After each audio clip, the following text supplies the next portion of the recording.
Okay guys, this is what you're going to get delivered to your house. You have the outdoor condenser, and you also have the indoor evaporator, or like I call the high wall. I'm going to open these up to show you guys what comes in these. So just go ahead and cut your straps. And just lift off the box.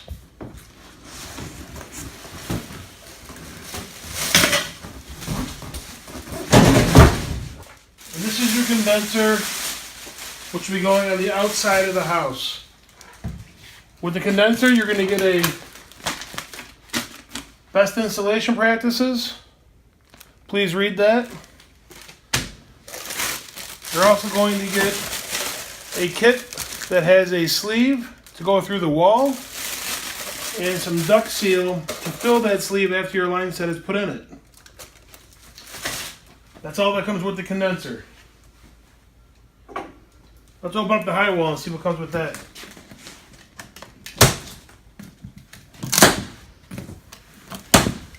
Again, just go ahead and cut your straps and lift the box off.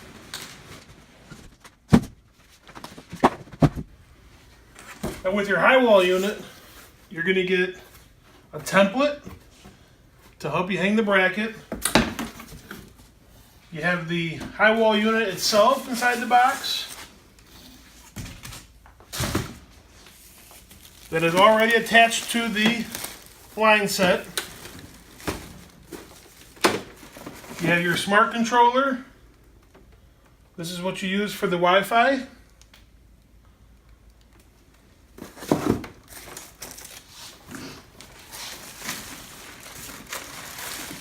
And you also have your manuals with your remote, some cable ties, some drains, and another filter. We'll go over all that throughout the video. Alright guys, so here we are in the Perfect Aire Tech Lab. This is a mobile cart that we have built. This is kind of shows you the outside of a house. The other side is the inside of the house. For this demonstration, we are using wall brackets. You don't have to use wall brackets. I suggest using wall brackets if you live in somewhere that has a lot of snow. It keeps us off the ground, keeps the snow from piling around it, and keeps it good for drainage in the wintertime. And also, you can also mount it on the ground if you wanted to. So a couple different options. We do have our disconnect run already. So have a qualified electrician run power to this on a 12,000 BTU. It is 115 volt. On the 18, 24, and 36, it is 230 volt. So keep that in mind. And we also recommend that you put a surge protector on your condenser at all times. This is the Intermatic AG3000, and this will help if you have any issues with lightning or power surges or brownouts. Highly suggested. This will keep your equipment running for a very long time. Alright guys, so next thing you want to do now is you want to go ahead and mount the indoor air handler. And the first thing you want to do is you want to take your template, get your template leveled up in the position where you want it. I like to go ahead and just use some pins to keep the template in place. You want to make sure you at least hit one stud on this. You really want to hit two studs, but at least hit one. If you have to use mollies on the other side, you can do that. Just make sure you put enough mollies in. The template has exactly where all the holes are at on the bracket, and it also shows you where to drill the hole for your drain line and your line set that goes to the outside condenser. So this is an important part here. You want to make sure you don't have a stud right in the center of this, because then you'd be drilling through the stud, cutting the stud out. So make sure you don't have a stud where that line set is going to be coming out. Alright guys, so next thing you want to do is you want to drill a 3.5 inch hole right where it shows you here. And you want to make sure that when you drill this hole, you drill it on somewhat of an angle going down. It doesn't need to be real drastic, but what that angle is going to do is going to allow you for the condensation that comes out of the head here, allow that to drain to the outside. So it's very important that you do have pitch on this. So let's drill this.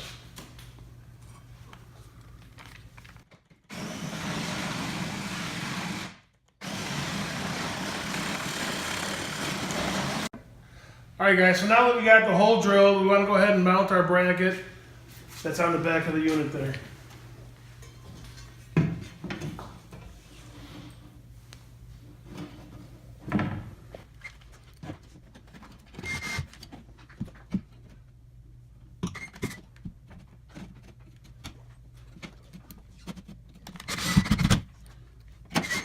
And as you see, I was able to hit 2 studs. So, no need for mollies for me. I want to make sure the bracket is good and secure now. And now we can mount our head unit onto the wall. Alright, so now we're going to go ahead and we're going to mount the high wall unit. And this is where you want to use someone to give you a hand. First thing you want to do is we're going to bring the high wall unit over in front of the area. We're going to mount it.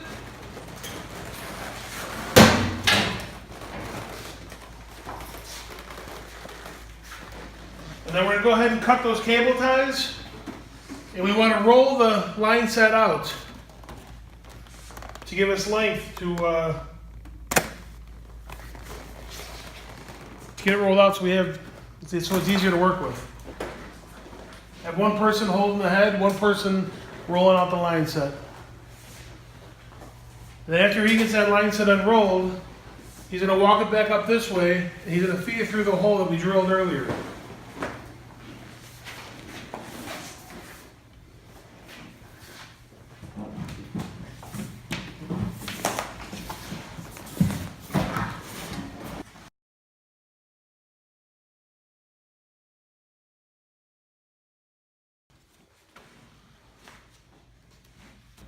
Okay, so now that you have the line set through the hole, you want to mount your evaporator onto the plate. And how you want to do that is you want to put the top on first. There's hooks, and then you want to push the bottom in, and you'll hear it click. Once you hear the click, you know that the evaporator is secured tight to the wall. So now that we have our high wall mounted and we have the line set fed through the wall, now we're going to go ahead and mount our condenser onto the brackets. And like I said before, you do not have to use the brackets like this. If you want to mount it on the ground, on the concrete pad, that works as well. So for this application though, we're going to mount it on the brackets.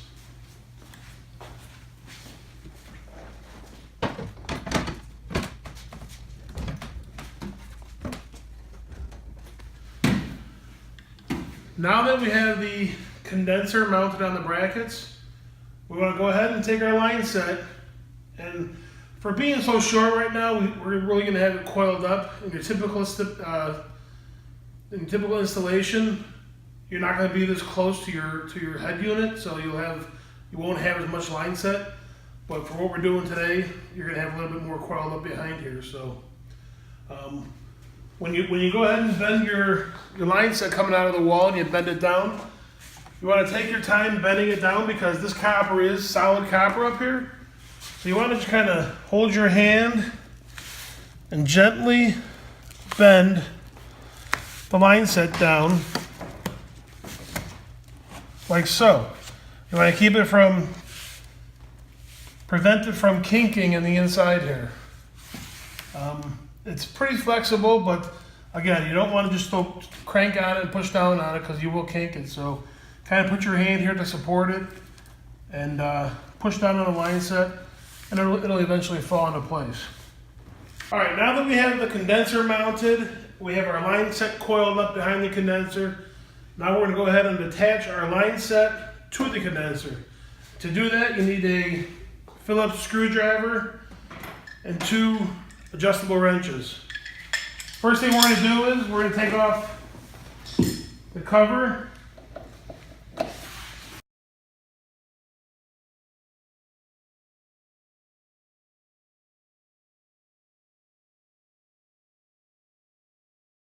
And then you'll notice that these caps are color coded. You have a blue cap and a gray cap.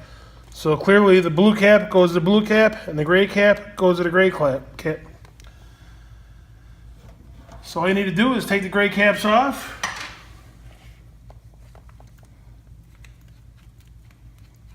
I like to start with the bottom one. I think it's a little easier.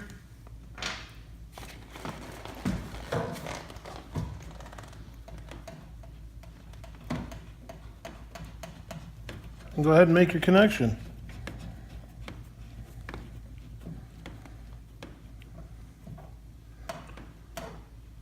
And tighten it. Then take your 2 wrenches.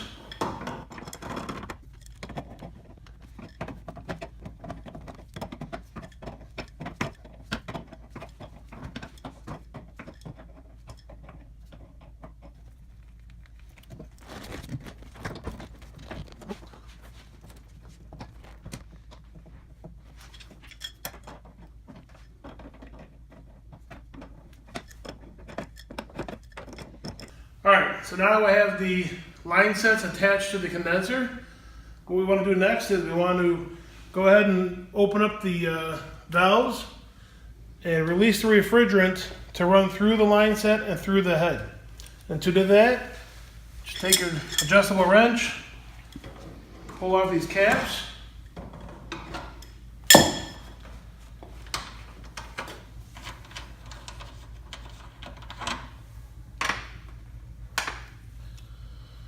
And slowly release the refrigerant. You'll hear it start to run through. And go ahead and back this out all the way until it stops.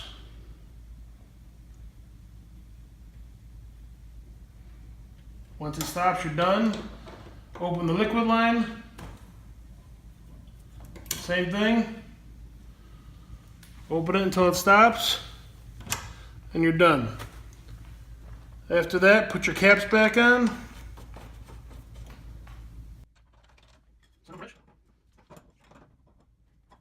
And go ahead and put your dust cap back on.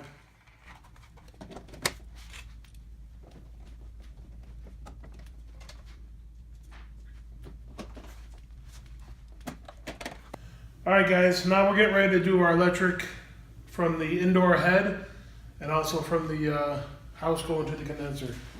First thing you want to do is pull the 3 screws off.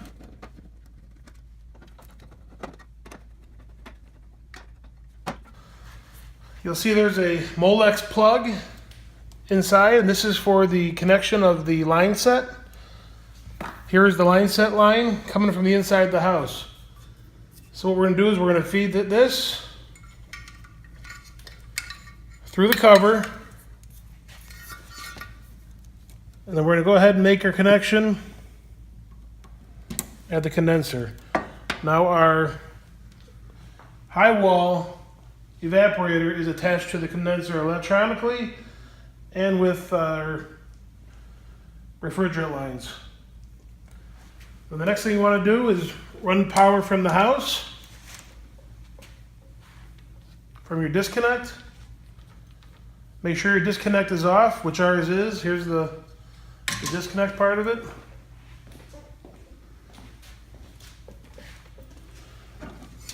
And same thing, guys, just run the wires through the knockouts.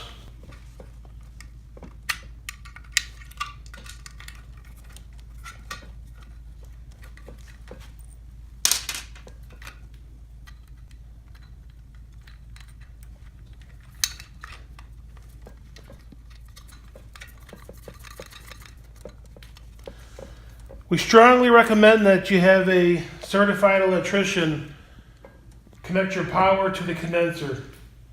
You want to make sure that you have the correct power going to it. If for some reason someone ran 230 volt to it and it's 115 or vice versa, and something happens to the board, then that's going to be an issue. So we don't want to do that. So definitely want to have a qualified electrician make your connections.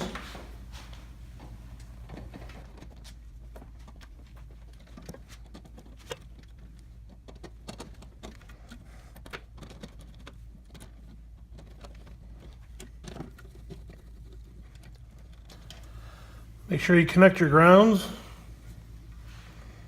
Very important.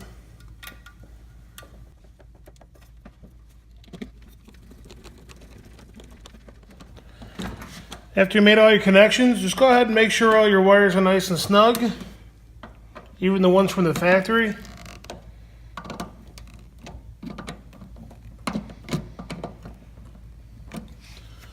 And then you can go ahead and close up your electric panel.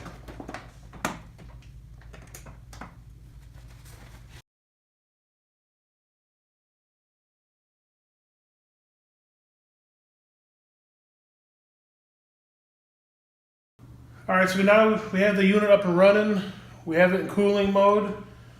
Let's go ahead and test the other modes and make sure that everything's working properly. So simply press the mode button until you're at heat.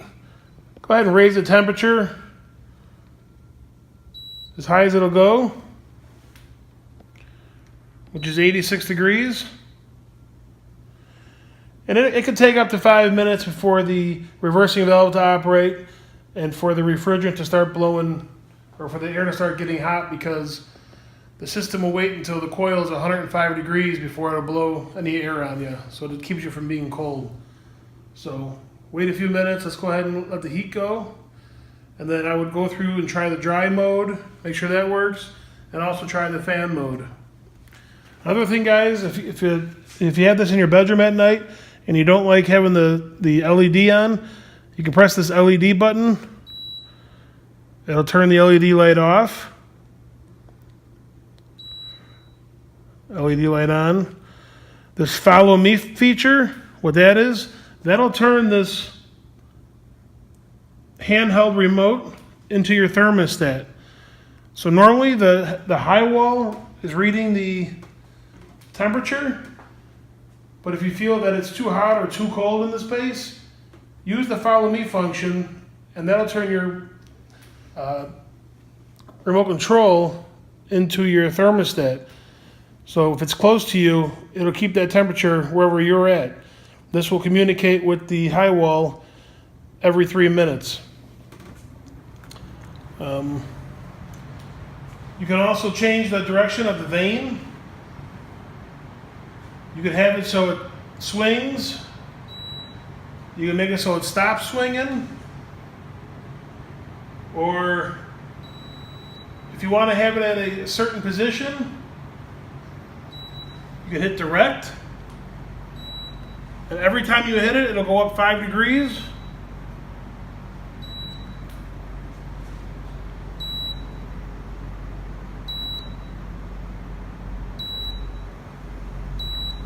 Until it's in the position you want.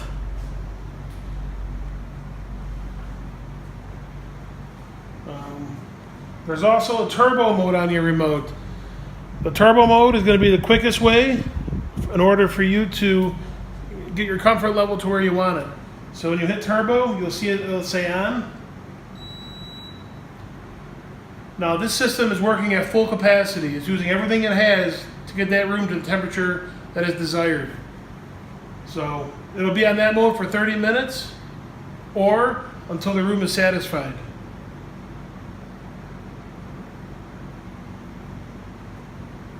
And if everything works out the way it's supposed to, your Quick Connect mini split has been installed. Thanks, guys.